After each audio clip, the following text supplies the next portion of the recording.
Hi guys, how you doing?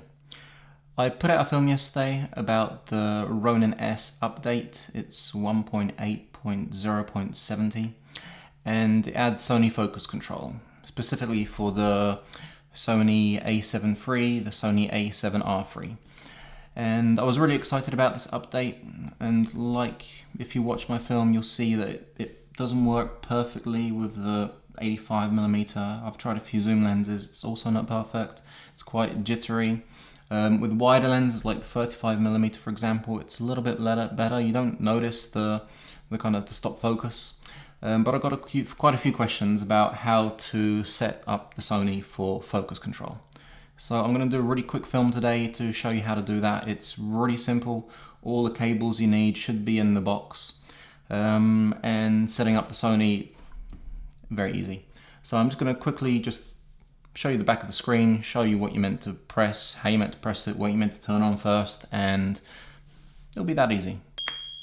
So to make sure you're running the latest firmware update to your Ronin-S, go into your DJI Pro Ronin app, go to About, press Firmware, and the second line down should be your firmware version. It should be 1.8.0.70. Then you know you're up to date. So you have your Sony a7 III or Sony a7R III on your Ronin-S.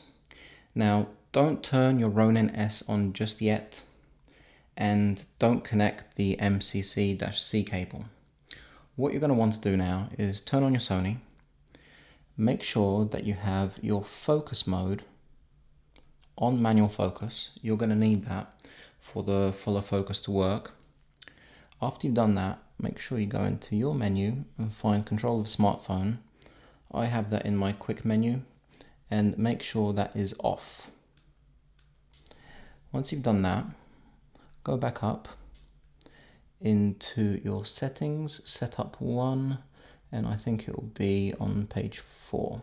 Go into USB setting and make sure that is on PC remote. And that's it, it's that simple. Now turn your camera off and plug in your MCC-C cable into the camera. The optical image stabilization of the camera will be disabled when using the MCC-C cable, but the optical image stabilization of the lens will not be affected.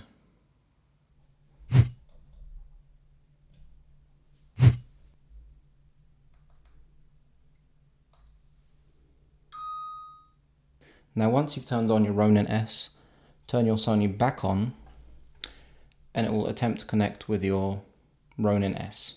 Now that it's connected, you can see me pulling focus on the screen. I have my peaking in red so you can see exactly where the focus is.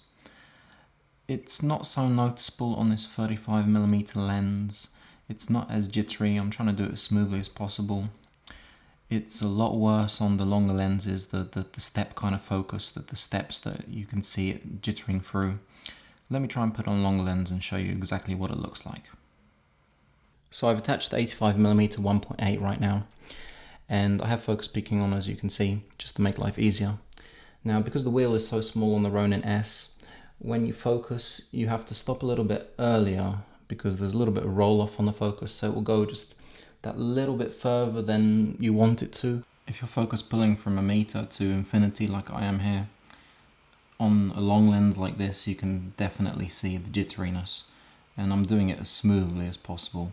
And the wheel is so small, so I'm having a hard time getting it really nice and smooth. Maybe DJI will do a firmware update to make this a lot smoother in the future, but at the moment it just doesn't look professional enough. I do realize I have 1/400. That's mainly because I couldn't find my ND filter in the mess I have right now, and I just wanted to get this film out really quickly for you guys. So there you go, that's how the focus works. Works a lot better on the wide lens, but if you need it on the long lens, it will do it. It was that simple. So if you have any questions about this update, you can write it right down below in the comments. I'll make sure I get back to you. And apart from that, I'll catch you on the other side. Oh, make sure you subscribe and ring the bell.